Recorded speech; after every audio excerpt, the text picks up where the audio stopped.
Aula, eu vou dar um aviso. Hoje é a última aula de introdução, vai ser uma segunda aula onde não vai ter nada muito complexo, tirando o final começa a ficar mais sério e dá exatamente os primeiros passos do que a gente quer fazer. E eu vou seguir o raciocínio da aula passada. Todos os meus exemplos foram em dimensão 1. Eu peguei uma coisa linear, um 2x, um meio de x, alguma coisa assim. E também peguei uma rotação do círculo, racional e irracional.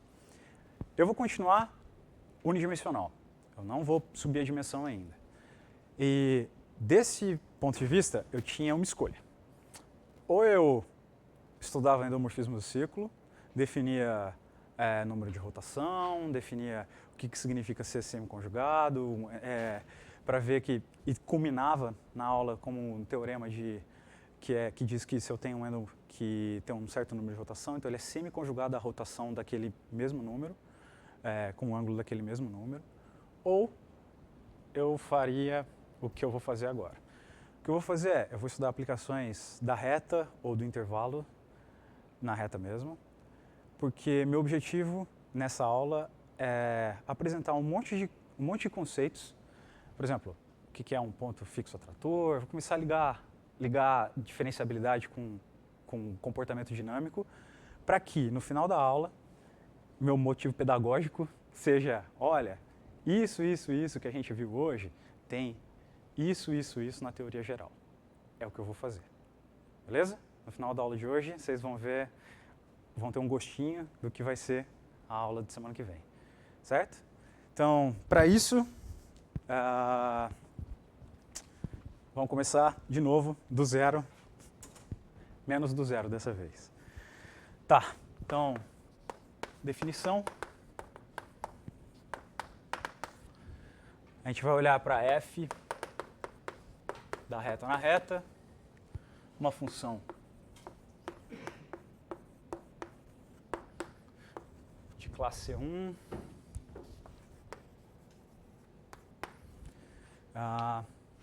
e x0, um ponto fixo para f. Certo? Dizemos que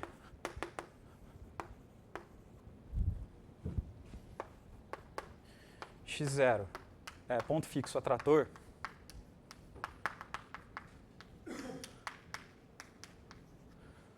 se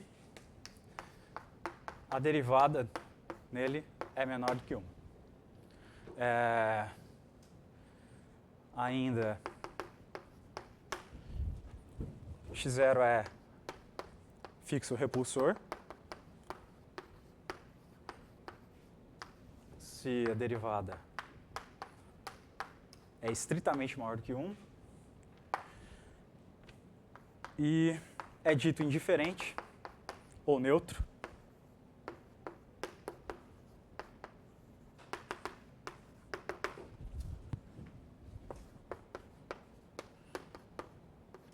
se o nome da derivada é 1. Tá, por enquanto são apenas nomes, mas lógico que não vai ser, vou justificar por que chama assim. Mas tá, vamos fazer um exemplo, tá?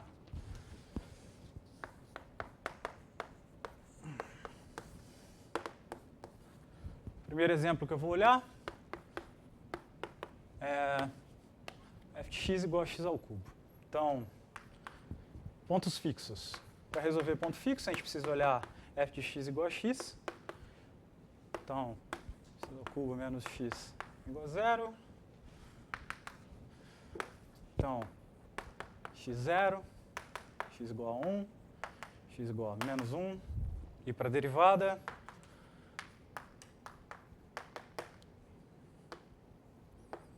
x2, a gente tem que 0 é fixo atrator e 1 menos 1 são repulsores. Tá, vamos fazer uma pequena análise gráfica aqui do que acontece. como é que é cores. Como é que é x ao cubo? X ao cubo é assim, né? Então, 0 é fixo, 1 é fixo, menos 1 é fixo. O que acontece?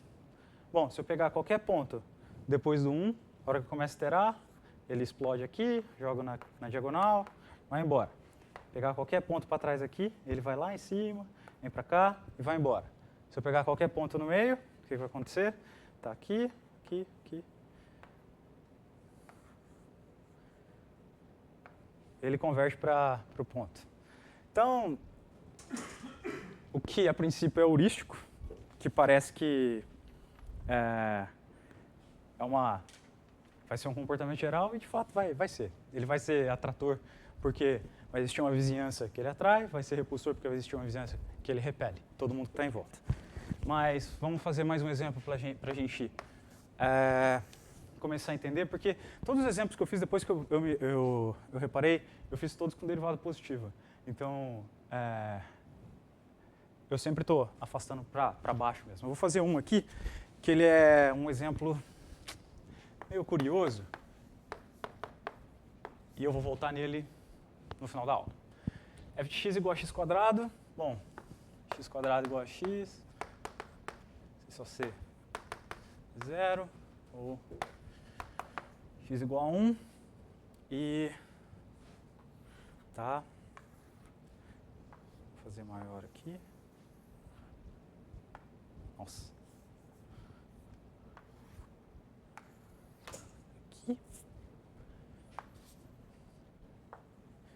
esses dois são os dois pontos. O que acontece? Primeiro ponto, observa que esse aqui não é diff, né? Então, o ponto fixo aqui, ó, ele tem uma pré-imagem. Quem é a pré-imagem? Menos ele, né? Tá aqui, menos 1. Certo? Como é o comportamento? O comportamento é o seguinte. Se eu estiver para frente do ponto fixo, ele vai vir batendo aqui. Nossa, verde horrível. Vai subir, vai embora.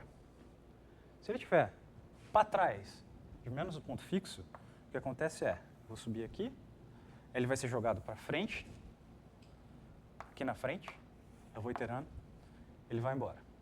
Então, se eu estiver para frente do ponto fixo e para trás do mesmo ponto fixo, eu estou explodindo. Certo? O que acontece se eu estiver no meio? Se eu estiver no meio, está aqui, eu vou desse lado de cá. O que acontece? Eu estou com x, vem aqui, ele é jogado para cá, aí ele começa a descer de novo. Certo? Então, o comportamento aqui é meio diferente. O comportamento de ser desce e vem rodando. Tem algumas dinâmicas que você vai ficar simplesmente rodando assim.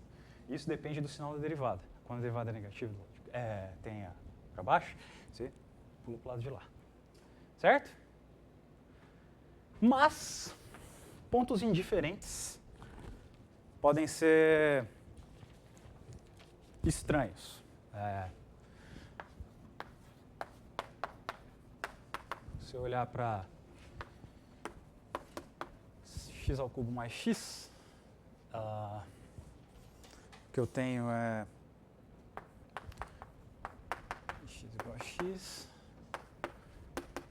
se o x é 0. Como é que é o gráfico? Hoje vocês vão desenhar, vocês vão se sentir na aula de análise na reta, desenhando figura o dia inteiro. E o máximo, eu juro que até o final da aula, a única coisa que eu vou usar de resultado hoje é teorema valor médio. Eu juro, nada além disso. Então é uma aula simples que vai dar o feeling de como dinâmica pensa. Tá aqui.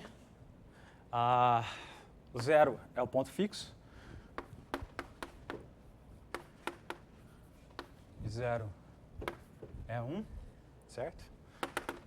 0 é neutro. O que acontece aqui? Bom, a imagem está assim. Certo? O que acontece? Portanto, se eu pegar algum pontinho aqui, como eu estou acima da diagonal e aqui eu estou abaixo da diagonal, o que vai acontecer é que qualquer ponto que eu pegar e começar a iterar, ele vai indo embora. Esse ponto, apesar de neutro, ele tem um comportamento mais ou menos como um repulsor. Ele se comporta como um repulsor. Então, será que vai ser sempre assim? Não, não vai. Pontos neutros são realmente horríveis de lidar, porque eles são esquisitos. Vamos olhar então para f de x igual a e elevado a x menos 1. O que é isso? Isso aqui é assim, ó. Se eu tiver a diagonal, eu pego o gráfico de e elevado a x e translado 1 para baixo. Beleza? Significa que o gráfico é assim. O único ponto fixo, f de 0 é igual a 0, e f' de 0 é elevado a 0 é igual a 1. Certo? Só que nesse caso é meio esquisito, porque se eu pegar qualquer ponto depois depois do ponto fixo, a hora que eu começo a iterar, do lado de cá, ele vai embora. Se eu pegar qualquer ponto daqui, ele cai aqui, ele é aplicado aqui, depois ele vem para cá, depois ele vem para cá, para cá, para cá. Então, pela direita, ele é repulsor, pela esquerda, ele é atrator. Então, ele tem um comportamento ruim. Você não consegue dizer exatamente o que acontece com ele. Certo? Tá, eu vou voltar a falar disso daqui a pouquinho. Por enquanto, falei que usa alterar um valor médio, vou usar ele agora. Vamos justificar, vou dar nome para um teorema que não precisa ter nome, mas a razão é folclórica e eu vou explicar depois. Vamos chamar de teorema do ponto fixo atrator. Bom, seja f de RR de classe 1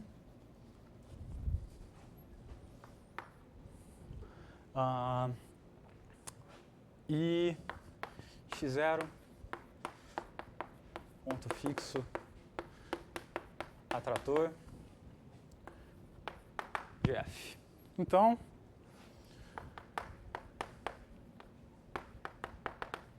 existe um intervalo I que contém x0. X0 tal que... São duas coisas que eu quero falar. O fn de x pertence a I para todo o n natural e x em I. Mas ainda acontece uma coisa maravilhosa, que é o fn de x converge para x0, quando n vai para o infinito. Que é exatamente o que a gente espera que aconteça. A gente espera que um ponto atrator atraia o povo em volta. É isso aí. Então, vamos fazer a prova. A prova é simplesinha de tudo. A gente meio que já pegou como ela funciona na última aula, que eu falei aquele negócio de ficar iterando, colocando ponto e usando a continuidade para ver o que acontecia. Então, vamos dar a prova rapidinho. Tá. Uma vez que a derivada no x0 é estritamente maior que 1, existe delta maior que 0, tal que existe um lambda maior que 0, tal que fica estritamente menor que lambda menor que 1 e, consequentemente,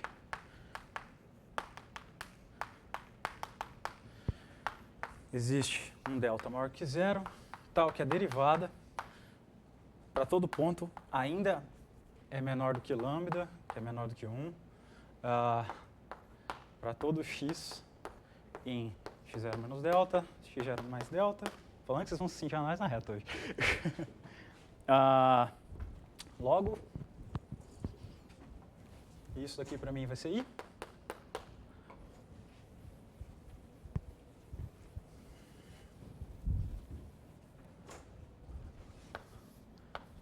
Logo, tá. Para x em i, o que a gente tem? Bom, f de x menos x0, como x0 é ponto fixo, isso aqui é igual a f de x menos f de x0, certo? Só que, falei que ia usar, pelo teorema do valor médio, existe algum c entre x e x0, tal que isso aqui é igual a f' de c vezes x menos x0, que é menor ou igual, vou colocar assim, lambda x menos x0. Uma coisa daqui já conclui que a imagem do ponto está dentro do intervalo, porque a distância do ponto da imagem dele até o x0, isso aqui é menor que delta, esse número é menor do que 1, pronto, já está dentro do intervalo.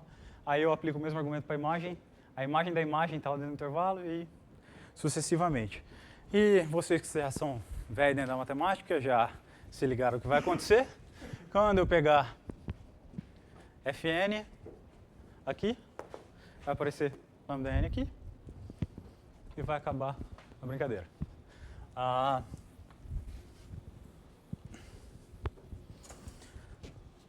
Dessa forma,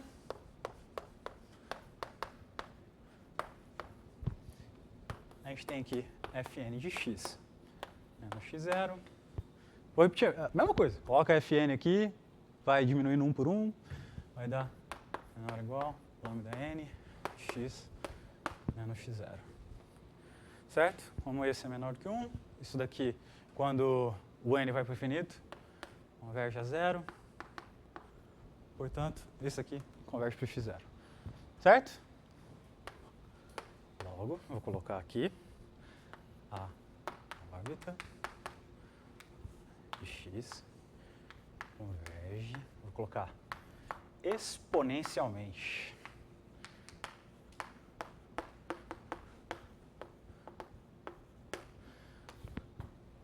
Vou colocar um exponencialmente aqui, em destaque, porque, em contextos mais gerais depois, as velocidades têm que ser exponencial.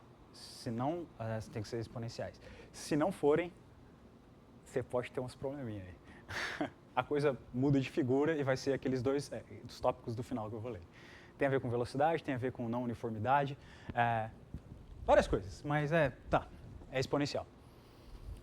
Beleza? Isso daqui justifica o nome de porque ponto fixo é atrator, né? Agora, ponto fixo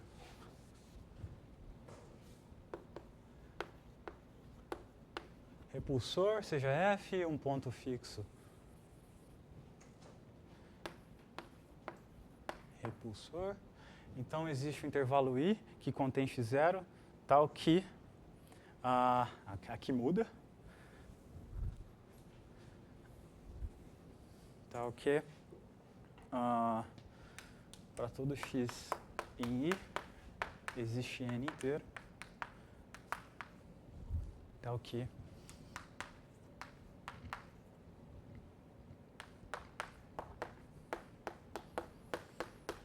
o Fn de x não pertence a I. Ou seja, realmente me afasta do ponto que eu estou olhando. Certo? Tá. Agora eu vou dar uma ilustrada, porque só uma comentada na realidade. Eu não vou fazer conta e tal, mas eu quero chamar a atenção para uma coisa. Por que esse tipo de resultado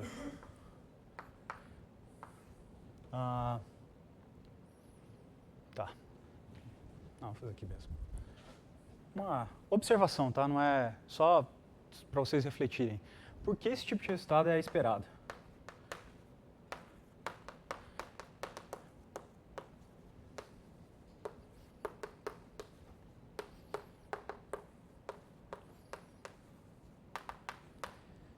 por que não é estranho esperar que, se você tem uma coisa com a derivada maior que 1, menor que 1, esse tipo de coisa devia acontecer numa vizinhança?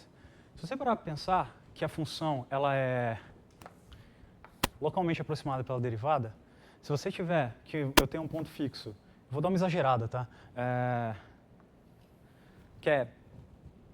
A derivada é muito alta. Localmente, se você tiver o negócio bem aproximado por t, alguma coisa assim, aqui a derivada era para ser a diagonal. Mas tá, esse é um ponto fixo, finge que é um ponto fixo, tá? E essa é a derivada muito alta. Localmente, qual é os casos que a gente analisou na semana passada? Por exemplo, se a derivada for maior do que 1. Na última aula, a gente analisou todos os casos que eram tipo 2x. Isso é a dinâmica da derivada, nesse caso. Então, o caso que a gente analisou, linear, de um kx vezes alguma coisa que vai afastando, é o que você espera que aconteça numa vizinhancinha pequenininha aqui desse ponto fixo que você está olhando. Por isso que esse tipo de resultado é meio que esperado que aconteça. Certo? E tá? Só para constar, eu vou falar isso, vou traçar todos os paralelos no final. Isso daqui, o que eu acabei de falar, é o conteúdo do teorema de Hartmann-Grobman, que é o primeiro teorema que a gente vai ver semana que vem. Que localmente, dado um ponto fixo hiperbólico, a derivada meio que aproxima a dinâmica, que é uma generalização do que acontece no caso unidimensional. Por isso. Certo? Falei que eu tinha motivações pedagógicas, hoje eu estou muito pedagógico. Beleza? Tá. Ok. É isso que eu queria fazer aqui.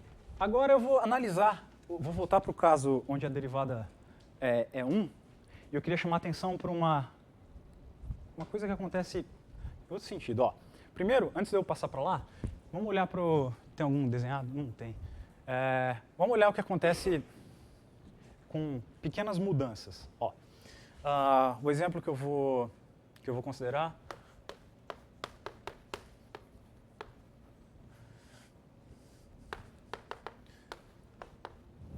acho que foi o exemplo 4 que eu chamei. Ou seja, a gente vai olhar para f de x, que convenientemente eu vou chamar de f menos 1 de x, que é e elevado a x menos 1. Convenientemente eu estou chamando esse negócio disso. Tá bom? O que acontecia nesse exemplo? Esse exemplo ele tinha... Vou desenhar 3 aqui para explicar o que eu quero dizer.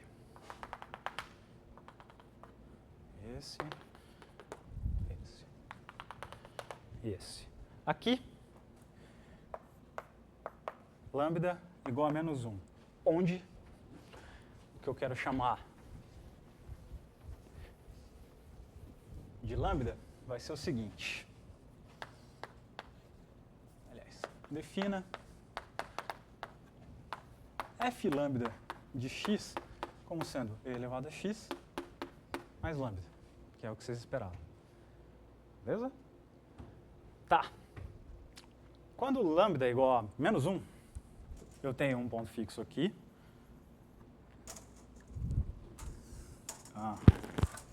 E a aplicação é tangente aqui, desse jeito.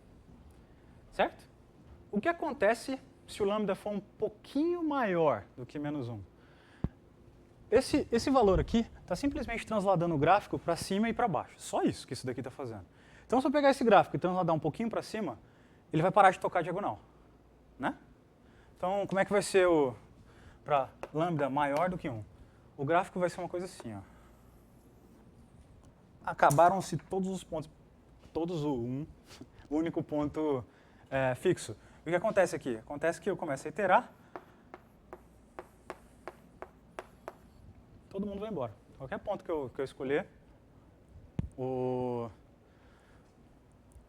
a órbita dele explode. E se eu tomar a lambda um pouquinho menor? O que vai acontecer com o gráfico? Eu vou descer. Quando eu descer, esse ponto não vai tocar uma vez só, porque aqui é tangente. Vai começar a tocar duas. Então vai acontecer uma figura assim. Ó.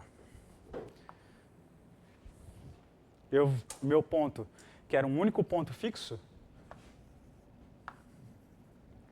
deu origem a 2. Não só isso. Você pode fazer a conta aqui. Tá, eu vou primeiro fazer a análise gráfica para vocês verem o que acontece. Se eu pegar um ponto depois desse ponto fixo aqui, o que acontece é que eu estou indo embora.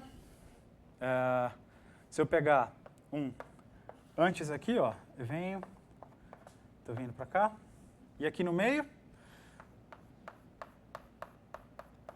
se vocês fizerem a conta ali, vocês vão ver que esse daqui é um ponto fixo repulsor, esse daqui é um ponto fixo atrator.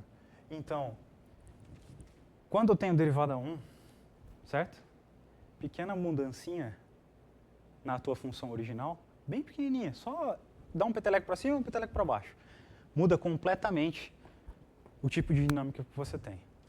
Isso significa que essa família de aplicações tem uma bifurcação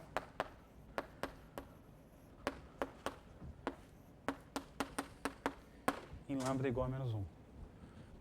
Que tipo de bifurcação? Nesse caso específico, é uma bifurcação que chama bifurcação tipo Celanova. Não importa, isso é o de menos. O que é relevante aqui é que o fato da derivada ser igual a 1 te dá uma instabilidade muito grande em você perturbar bem pouquinho o sistema. Essa somada de um termo, mudar o termo um pouquinho, é uma pequena perturbação. Levei um pouquinho para cima, um pouquinho para baixo, e a dinâmica mudou completamente. Certo? Isso acontece quando você tem ponto periódico repulsor, ponto periódico atrator? Não. Por quê? Tenho duas justificativas. A primeira justificativa é uma justificativa pancada. Não é pancada, é porque transversalidade, como é que é a reta tangente em relação à diagonal? Se eu pegar, igual eu falei aqui, como modela localmente aqui pela derivada, pela reta tangente, a reta tangente ser diferente de 1 significa que eu estou sendo transversal à diagonal, por exemplo. Então significa, e transversalidade é uma propriedade aberta. Então, nesse caso, não vai destruir facilmente. Mas pensa no exemplo, não importa, isso vai valer mais para frente e a gente vai voltar a isso mais para frente, mas pensa nesse exemplo. Se eu mexer esse gráfico bem pouquinho para cima e para baixo, esse ponto vai se mexer um pouquinho para cá ou para cá, esse ponto um pouquinho para cá ou para cá, mas se for bem pouquinho, ele não vai deixar de existir. Uma vez que você cria, você consegue arrumar uma vizinhança que você não consegue destruir. Por isso que você tem essa estabilidade. Isso chama conformação hiperbólica, tem nome. E também vai valer em outros lugares. Certo? Tá. Isso não acontece para hiperbólicos, que é atrator ou repulsor. Tá. Bom, já falei de perturbação. E agora eu vou começar a olhar para um exemplo em particular. Nós vamos... Porque o que eu quero fazer? Eu quero pegar uma aplicação e fazer uma análise de que, por mais simples que ela pareça, por mais trivial que ela vai aparecer, se você for analisar ela a fundo, ela pode ser bem complicadinha. Tá. E o exemplo que eu estou falando especificamente é a família quadrática. Tá. Antes de eu...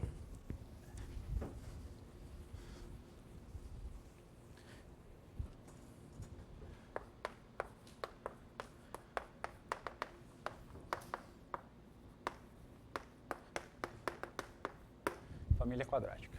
Bom, a gente vai chamar de QC de x, a aplicação x² mais c, QC da reta na reta, e c, um número real qualquer. Certo? Essa daqui é a família quadrática. É uma família a um parâmetro, ou seja, o parâmetro c aqui, que é um monte de parábola. Você coloca, vão ser parábola, que vai sendo deslocado para cima e para baixo. Só isso. No começo da aula, eu falei do x² com c igual a 0. Agora a gente vai começar a mexer esse negócio aqui. E o espírito é mais ou menos ver o que vai acontecendo quando você vai mudando, porque o comportamento vai ser variado, vai depender. Uma observação, a família quadrática às vezes aparece em alguns outros lugares como fmi de x, mx, 1 menos x. Cada uma tem outra notação aqui, outro estudo, né?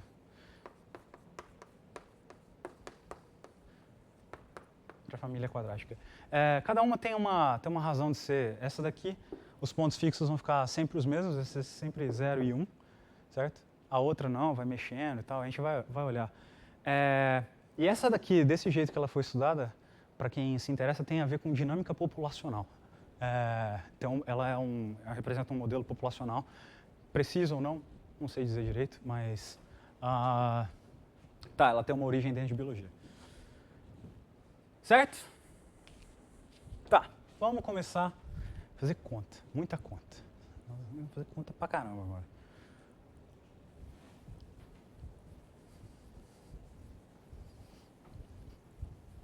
Bom, primeira coisa, procurar ponto fixo. Vamos lá.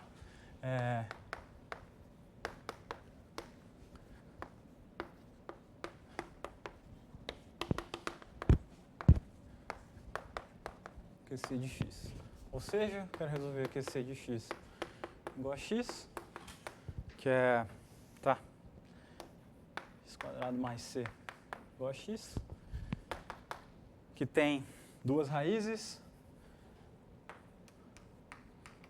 assim, sejam p mais e menos, que é meio de 1 mais ou menos raiz quadrada de 1 menos 4c. As raízes os pontos fixos de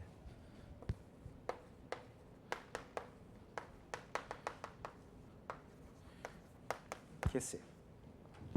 Primeira coisa que você percebe é que se o C for maior do que 1/4, isso daí não tem ponto fixo. Certo? Se C é maior do que 1/4, então QC não tem pontos fixos. E a dinâmica é bem simples.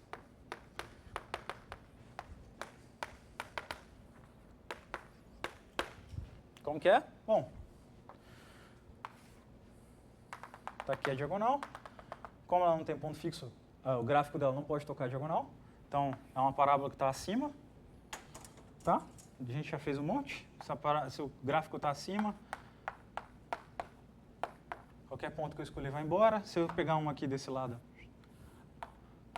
aí também vai embora e acabou.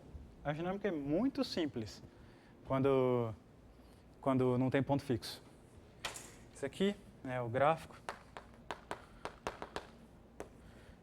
de QC para C maior do que 1/4. Certo?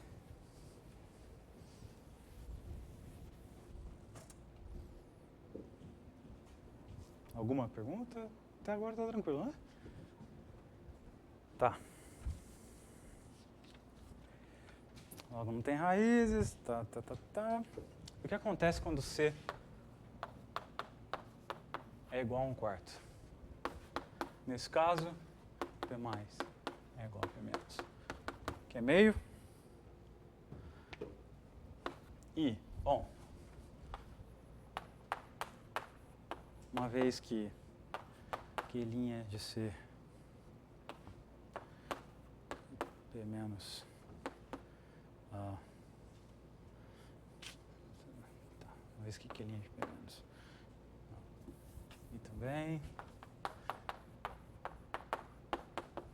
temos que linha de C igual a 1. Tá. O que isso significa? Significa, escolher as palavras direitinho.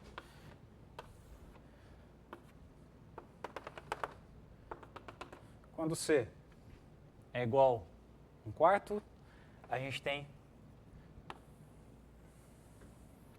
exatamente essa figura. Certo?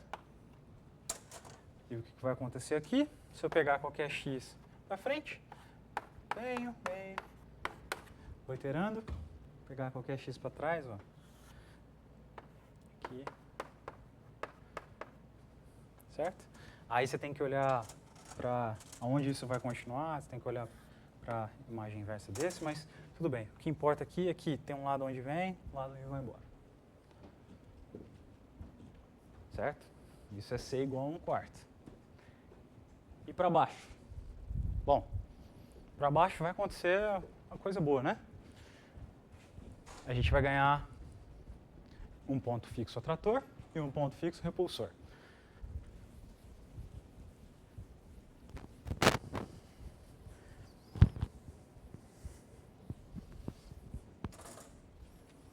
Tá. Se a gente pegar C menor do que 1/4, temos então que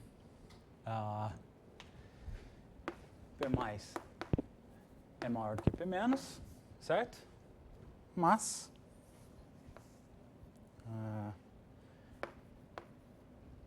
observe que se eu olhar para norma da derivada de P menos, isso daqui é raiz quadrada de 1 menos 4c. Se eu pedir que isso seja, a derivada é isso.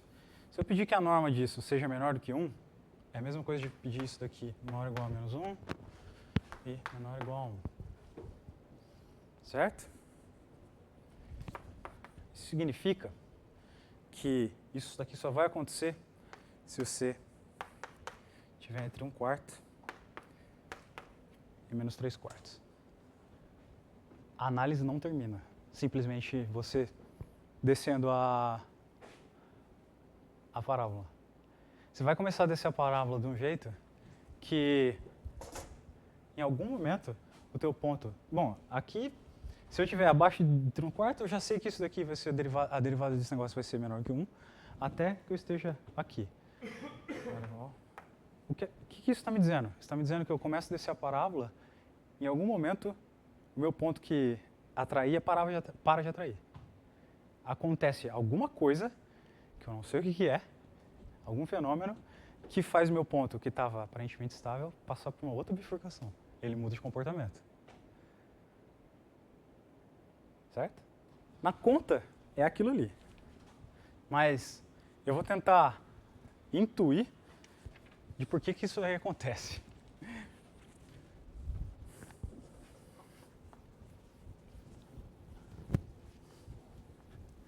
Tá.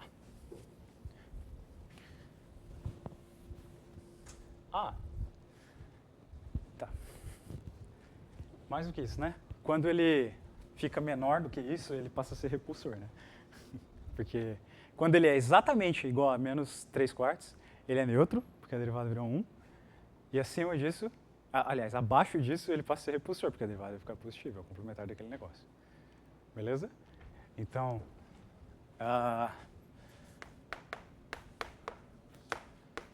P menos é atrator até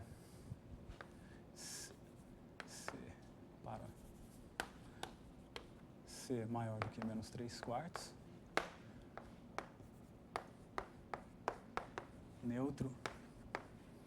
Agora C igual a 3/4, menos 3/4. E passa a ser repulsor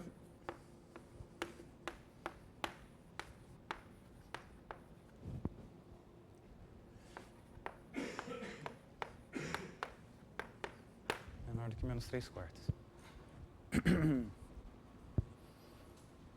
Certo? O que aconteceu? Tá. Primeiro vamos olhar para a parábola de novo. Vamos desenhar o gráfico mais uma vez. Aqui, mais.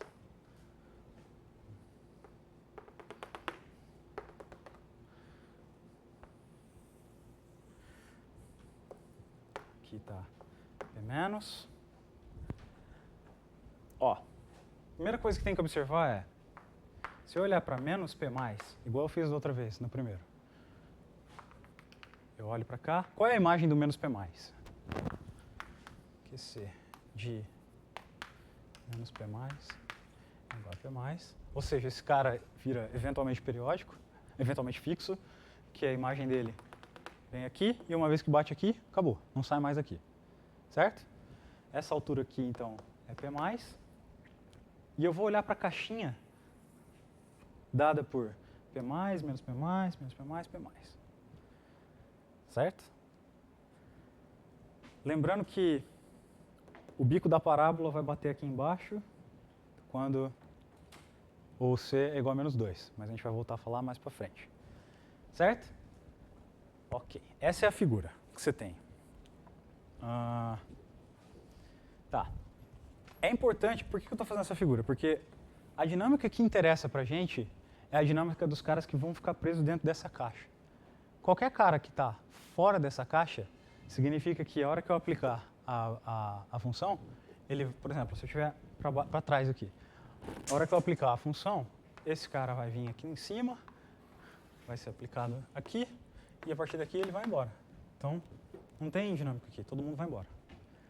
A dinâmica está presa, a dinâmica interessante, está presa aqui dentro. Beleza?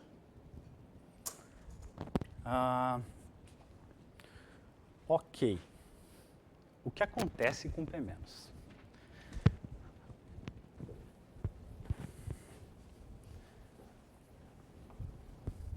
Vamos fazer uma conta. Vamos casualmente. Você fala, pô, mas que não deu certo, o que eu vou fazer? Vamos olhar para Q2. Vamos olhar para segundo iterado.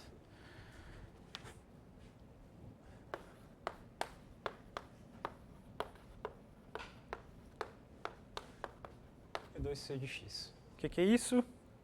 Vamos lá. Q2C de x igual a x. Eu vou procurar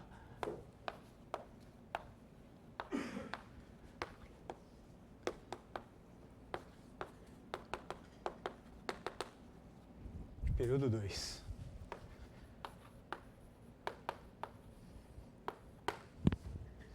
A gente vai olhar para isso. Certo? Tá. O que é isso daqui?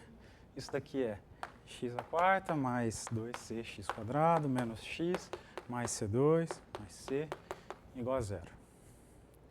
Só que a gente já sabe duas soluções para esse negócio, porque ponto fixo ainda vai ser solução desse negócio. Então a gente pode dividir, a gente pode fatorar esse polinômio tirando as duas raízes, né? Que é as raízes do x² mais c igual a x. Que também vão ser raízes desse negócio. Então, uma vez que P+ e P- são raízes desse polinômio,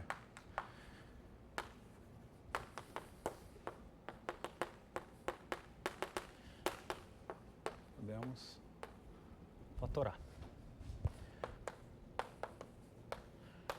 E obtemos. Tá.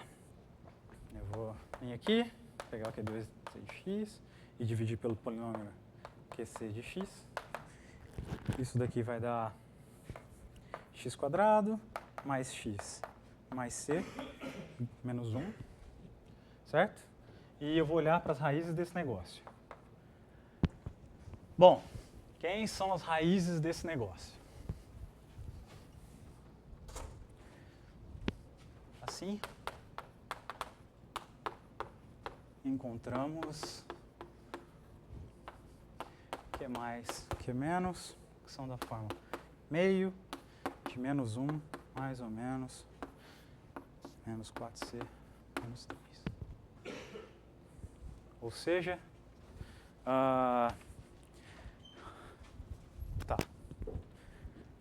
que só tem. Ou seja, QC 2x igual a x só tem solução real para C menor ou igual a menos 3/4. Então, o que aconteceu? Na conta. Isso daí, a princípio, parece só um chute. Que eu peguei e fui olhar para a segunda iterada e ver o que aconteceu. Isso não tinha como acontecer no caso, nesse caso aqui. Por quê? Bom, por que isso não pode acontecer no primeiro caso? Porque como o P é atrator e o Q é repulsor, eles vão engolir todas as órbitas e o 1 vai jogar todas as órbitas embora e não vão voltar. Então significa que não tem chance de eu ter uma órbita fechando, que não se mexe, que fica sempre paradinha em algum lugar. Então, para esses caras, não tem ponto periódico, são apenas esses dois pontos fixos mesmo. O que acontece é, quando o ponto passa esse P menos muda de comportamento, ele passou por uma bifurcação igual a que o primeiro ponto passou. Como? Tá. Graficamente, a hora que eu fizer o gráfico do segundo derivado do Q2, vocês vão entender o que eu estou querendo dizer.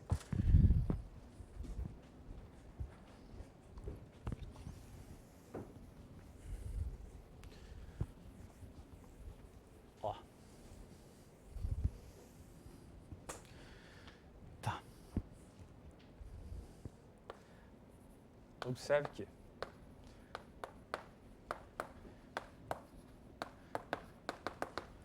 o gráfico de Q2 C de X é da seguinte forma.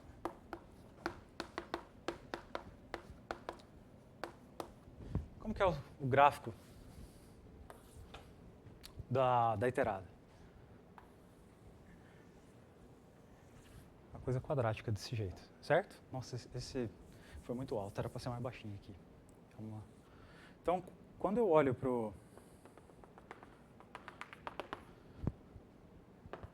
para a função, ela fica desse jeito. E esse valor aqui tem a ver com o C, né? O biquinho é dado pelo C. Quando eu vou mexendo o C, isso daqui vai subindo. Esse ponto é fixo, e esse ponto também. A hora que for subindo, o comportamento aqui embaixo vai mudando.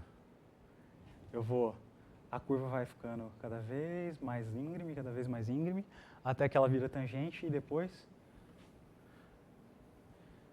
bifurca. E assim, esse cara e esse cara são pontos periódicos do período 2. Entenderam como é? Vamos lá, vamos apagar e fazer de novo. Ó, como que é o gráfico da Q2? Diagonal. Você vem aqui, para e volta. Certo? Quando a gente começa a subir o parâmetro, aliás, diminuir o parâmetro, esse bico começa a subir. O que acontece com o comportamento? Ó, aqui ele está longe do menos 1. A hora que eu começo a subir, esse cara vai começar a descer e vai estacionar em menos 1 e depois vai mudar o comportamento dele. Por isso que ele vai de atrator para neutro e repulsor. Entenderam? E quando isso acontece no momento que eu cruzo, que esse bico sobe e eu cruzo a diagonal mais 2 vezes. Certo?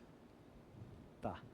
E esses dois caras que aparecem são pontos periódicos. Esse é o Q+, esse é o Q-. E são os únicos caras que vão ter, porque o comportamento no resto é bem parecido com a análise de gráfico. Só que, do mesmo jeito que aconteceu com o P-,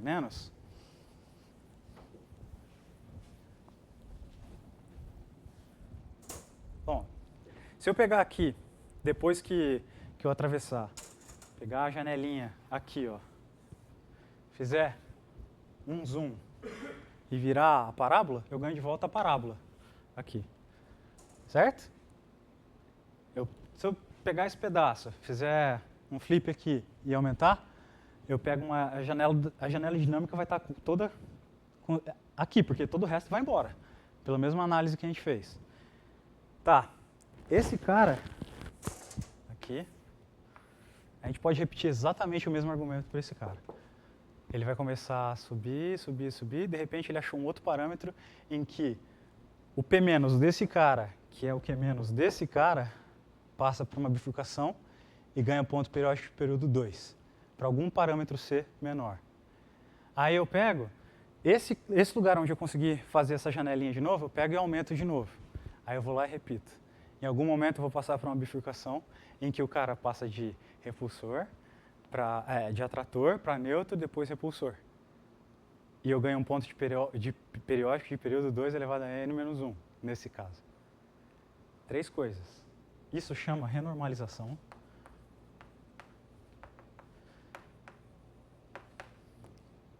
Que é pegar isso, esticar e retomar. Isso é um negócio extremamente difícil, extremamente complicado, no sentido de que o Arthur Ávila estuda esse negócio e um dos resultados dele não é esse. Quando eu falo não é esse, é um operador de renormalização da reta. É esse, só que ele estuda num contexto mais geral. No contexto mais geral, eu quero dizer que ele prova que o operador de renormalização é um ponto fixo no espaço, do espaço de operadores. E mais do que isso, é hiperbólico. Então, o próprio operador de renormalização é um ponto fixo hiperbólico em algum espaço maluco por aí. É uma das coisas que ele fez. E é um problema que está em aberto há muito tempo. Mas, nesse contexto, não é difícil. Vocês precisam parar, sentar, fazer a continha e ver o que vai acontecendo com os pontos. Mas, eu ainda não acabei. Essa é a parte, esse meio, entender? O que eu estou fazendo aqui em cada passo eu ganho um ponto periódico de período 2, depois um ponto periódico de período 4, depois um ponto periódico de período 8. Por causa dessa mesma bifurcação, eu repetir o argumento aqui no cara que eu olhei, certo? Isso chama bifurcação de duplicação de período. Esse cara vai duplicando o período e mudando os parâmetros. Aí uma pergunta natural tá, então existe uma sequência de parâmetros, vou escrever, logo, existe uma sequência de parâmetros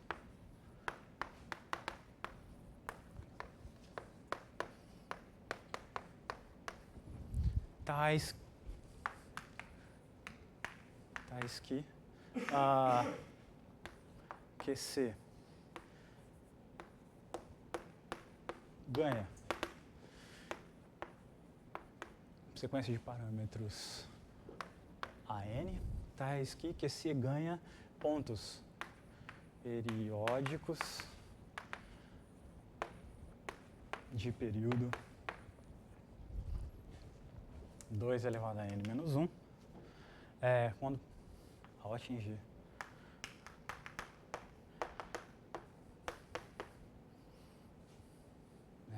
cada n. Certo? Tá.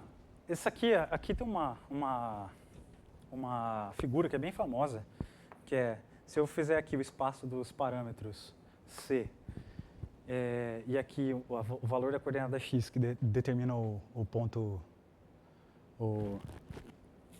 fixo, a figura bem famosa é que, conforme eu vou andando para trás dos parâmetros, eu tenho um ponto fixo, aí ele vira ponto periódico de período 2, aí chega no parâmetro aqui, que é o menos 3/4, aqui aliás, esse é o menos 3/4. Quando o ponto antes não existia, né? Mas tá. Quando chega no próximo parâmetro, cada um dos pontos vira ponto periódico de período 2 e vai abrindo. E no final vira uma poeira enorme aqui. Isso daqui chama diagrama de duplicação de período. É cascata de duplicação de período. É um diagrama bem famoso, que você começa com abre arco. Qualquer livro de dinâmica que vocês abrirem de introdução de sistema dinâmico, você vai ter essa figura. Mas estou só colocando contexto, não espero que vocês peguem esse negócio aqui, mas é uma figura que está associada exatamente àquilo ali, ao aparecimento de órbitas periódicas. Tá. A pergunta natural essa sequência vai para menos infinito? Ela é limitada? O que a gente pode dizer sobre esse negócio? Tem uma galera que sabe os exatos, alguns valores, muitos valores desse aí, eu nunca lembro. É só ir fazendo as contas. Mas tá, ela é limitada. Limitada por quem? Caso C igual a menos 2. O que acontece no caso C igual a menos 2? Vou convencer vocês com uma figura, desenho.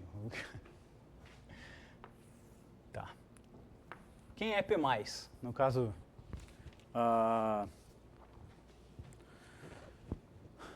temos que P+, nesse caso, é igual a 2. E observe que menos 2 de 0 é igual a 2. Então, eu tenho aqui 2,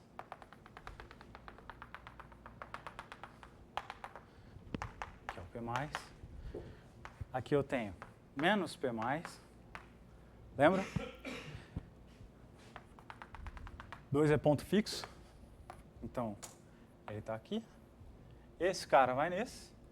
Então, a parábola está aqui e aqui. Então, a parábola é assim. Vai embora. Certo? A imagem do 0 vai no 2. Então...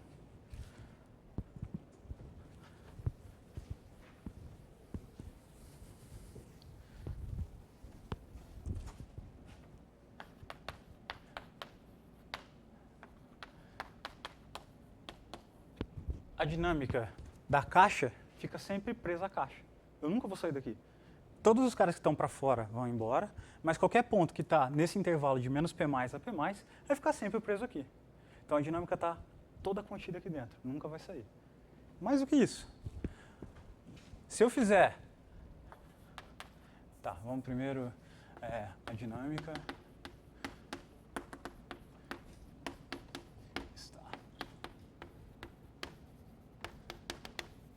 contida em menos P mais, P mais. E se eu fizer, sei lá, Qn de C restrito a menos P mais, como é que vai ser?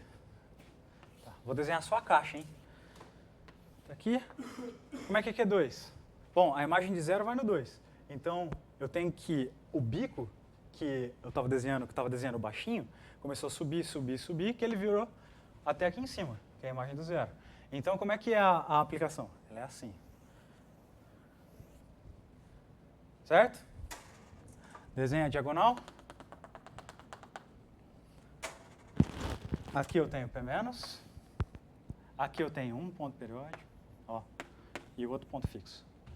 Aqui estão 2 pontos periódicos. Só que se eu fizer Q3 agora.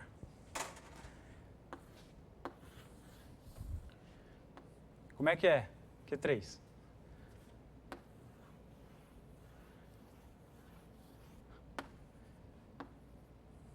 Desenhar aqui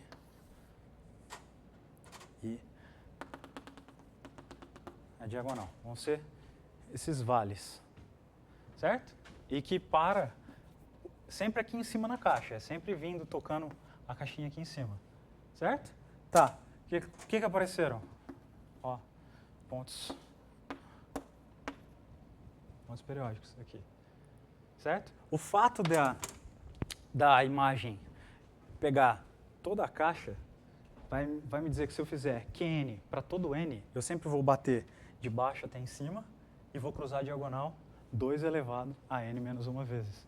Então, para C igual a menos 2, eu tenho pontos periódicos de período 2 elevado a n para todo n natural. Então, a gente saiu de uma aplicação que não tinha nenhum ponto recorrente, todo mundo indo embora, passou para 2 pontos, depois esses 2 pontos viraram pontos periódicos, de ponto periódico virou ponto periódico de alguns períodos, pontos periódicos de todos os períodos, e não acabou ainda. O que acontece se eu pegar C menor do que menos 2? Estão entendendo como essa família é rica? Tem muita coisa escondida. Uma dinâmica unidimensional de um x quadrado, só. Tem nada, só um x quadrado. Tá.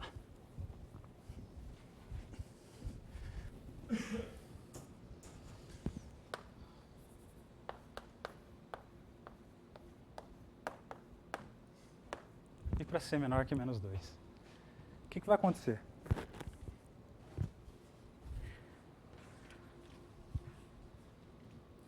Tá. Como é que é a dinâmica agora? Mesma coisa. Tem uma parábola. Aqui. Aqui. Só que eu acho que eu fiz.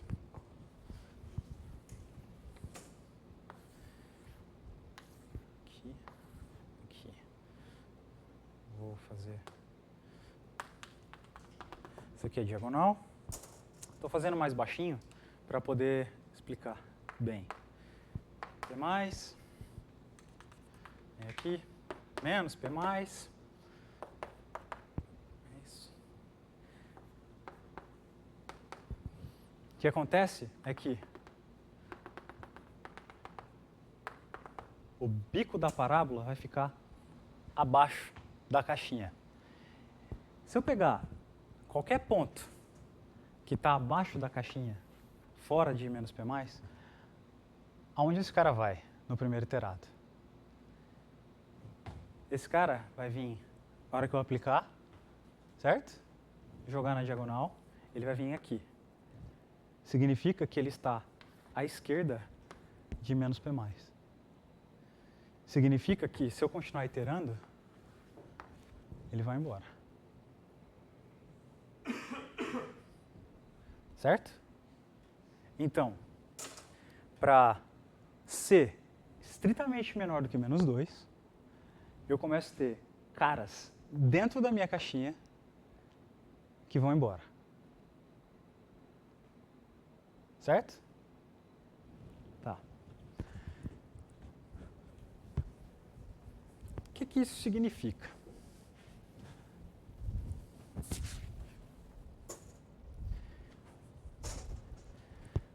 Significa que caras que batem aqui, esses caras que estão aqui, vão embora em um iterado.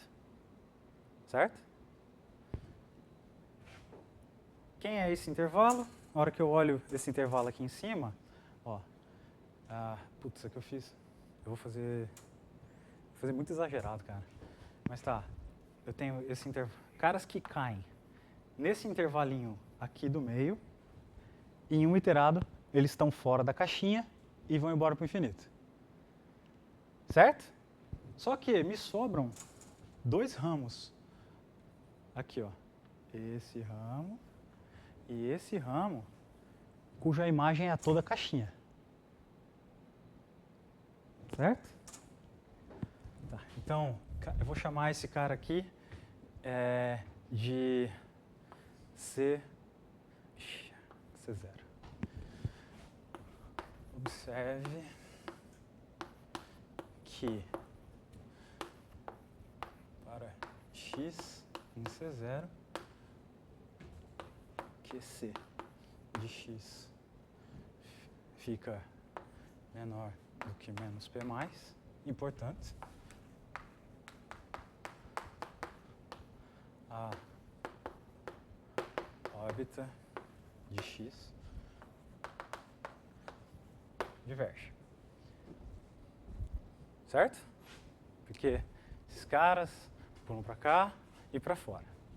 Só que daí vão sobrar 2 caras, 2 intervalos, complementar disso, né? Tirando a vizinhança que vai embora junto com o 0, aqui. Ou seja, vai sobrar o intervalo I0 e o intervalo I1. Certo?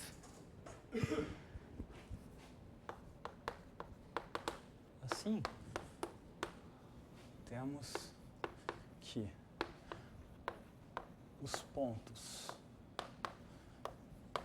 que permanecem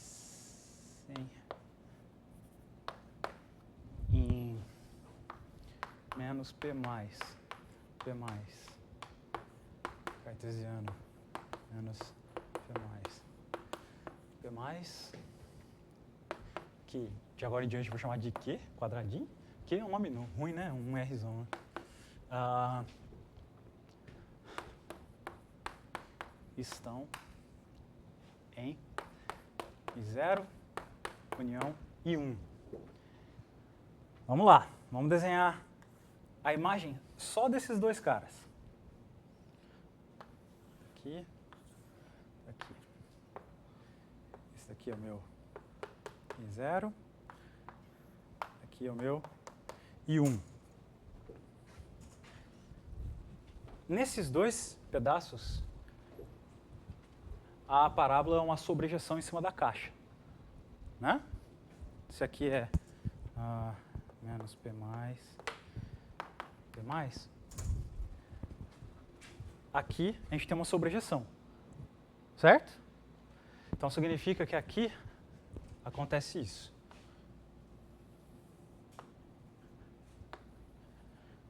E aqui acontece isso. Significa que dentro do I0 e dentro do I1 tem caras que vão sair em dois iterados. Quem são eles? São os caras cuja imagem está dentro de C0. Certo? E esses caras cuja segunda imagem cai dentro de C0, a órbita vai embora e não é relevante. Então, quem são os caras que sobram? Eu tenho que tirar da imagem os caras que vão aqui, né? Então vai sobrar dentro do I0 um intervalinho aqui, que eu vou chamar ele de I00, porque a imagem dele vai dentro do I0. E eu vou chamar o que sobra aqui de I01, porque a imagem dele vai no I1. Desse lado, eu vou ter o I10, cuja... Está invertido, né? I11, cuja imagem vai no I1. E eu vou ter o I10, cuja imagem vai no I0. Certo?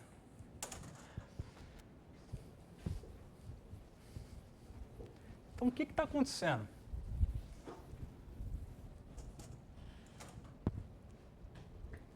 O que vai acontecer é que eu estou subparticionando esses caras. Beleza? O que está virando? Como é que é? Dessa forma.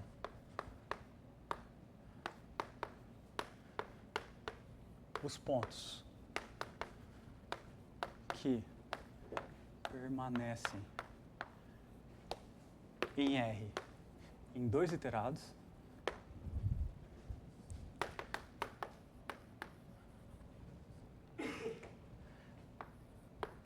estão em I00, I01, I10 e I1.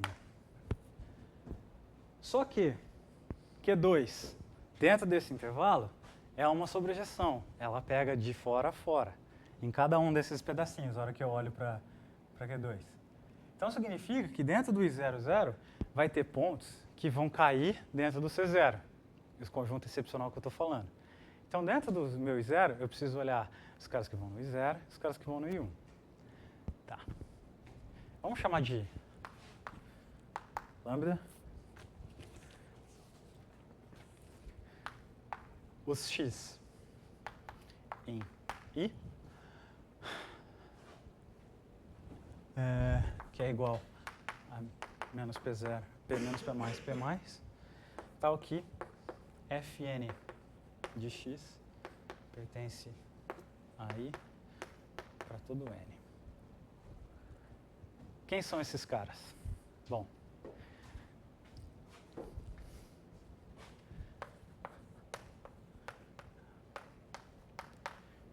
e observe que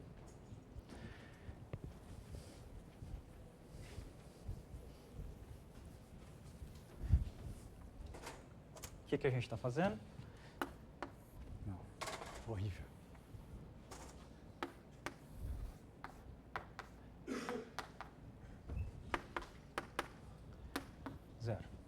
Eu vim aqui, tirei o primeiro conjunto, sobrou I1 e I0. Num segundo passo, eu tenho que tirar os caras que caem aqui dentro. Sobra, então, I00 e I01. I1 e 1,0. Num terceiro momento, cada um desse leva a tudo. Então, eu preciso tirar o cara que cai aqui no meio. Então, aqui eu vou apagar. Vai aparecer isso. Aqui no meio. Vai virar I00 e 001. Aí, como a derivada é estritamente positiva, e eu estou tomando compactos, se eu tomar a interseção desses compactos encaixados, vai dando um vazio. Né? Não tem intervalo dentro, porque a derivada é estritamente maior do que 1. X², lembre-se. Então, tem medida zero. Se vocês olharem para a cara desse negócio, só com essa configuração, ele lembra muito, e de fato é,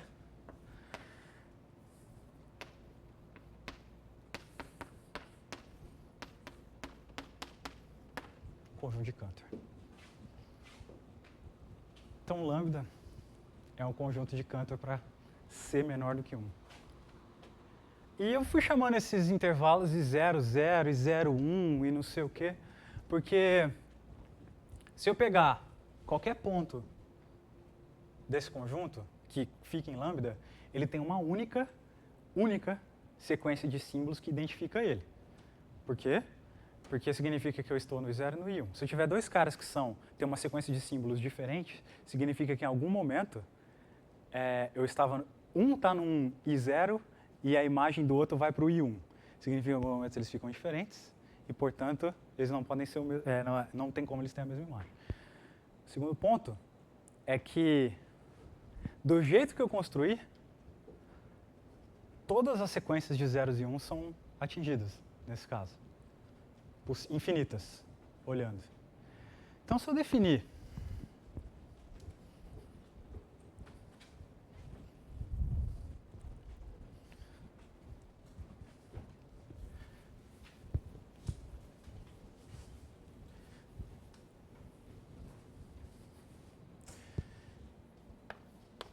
se sigma igual 0,1n é a sequência, é um conjunto formado por todas as sequências, ou seja, 1 e 0, e 1, e 2. Essa daqui, posição 0, posição 1, posição 2, onde cada IJ é igual a 0 ou 1, eu consigo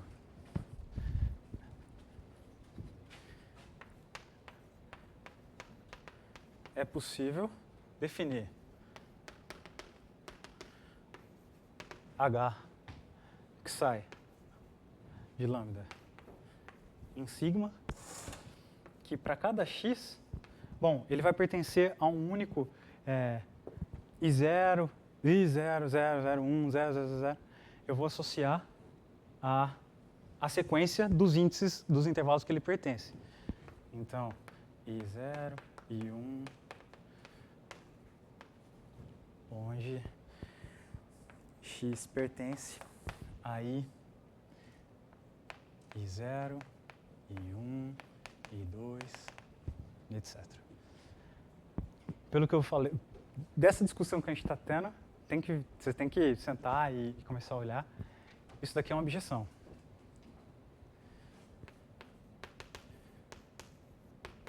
Eu ainda não falei de topologia desse espaço, muito embora tenha.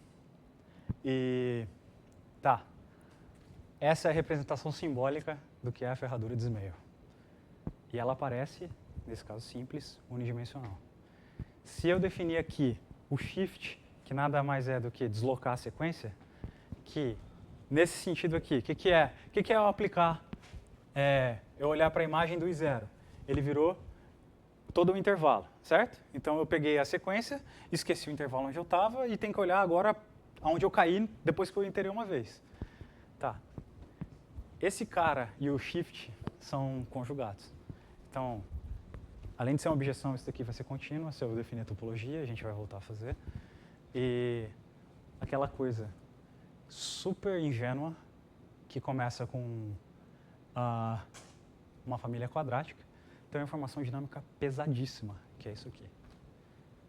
E aqui você tem tudo, cara.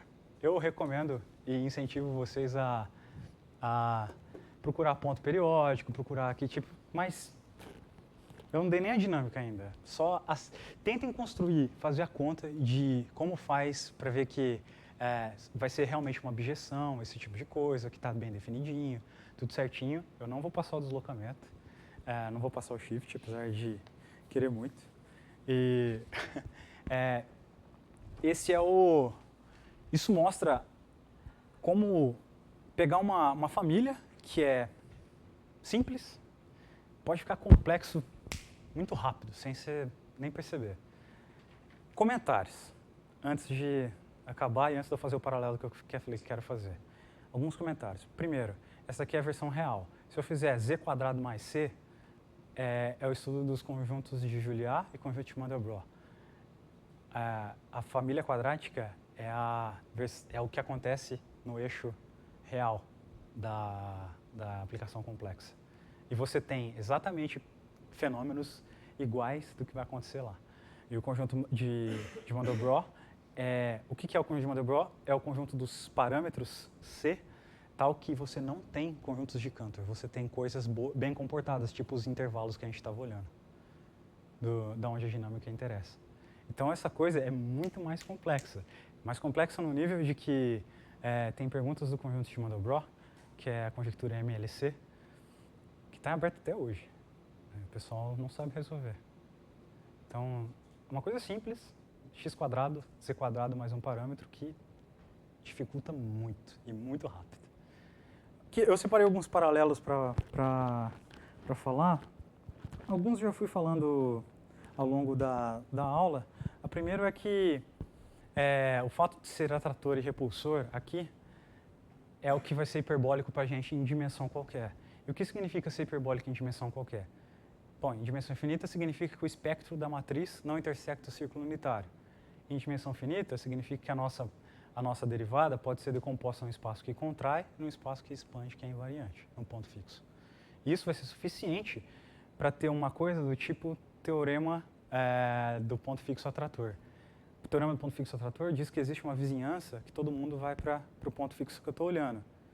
Isso é uma versão simplificada e unidimensional do teorema da variedade estável, que fala que perto do ponto fixo que você está olhando, os pontos que convergem ao ponto fixo que você está olhando, formam uma subvariedade CR mergulhada, onde R é a diferenciabilidade da própria aplicação que você está olhando. E isso vai valer também para a parte que foge, a parte instável.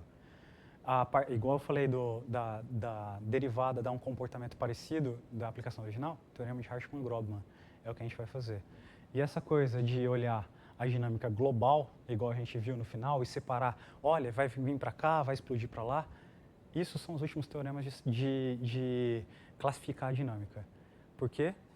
Porque, bom, hiperbolicidade vai ser aberta, a gente vai ter coisas que vão ser estáveis, que não vai mudar o comportamento quando a gente translada o gráfico para baixo, para cima, de um jeito mais difícil, e todo mundo em volta vai ter um comportamento parecido. Minha aula de hoje era para passar os conceitos básicos, nos exemplos simples, que podem ser muito complexos, mas que vão aparecer ao longo de todo o curso.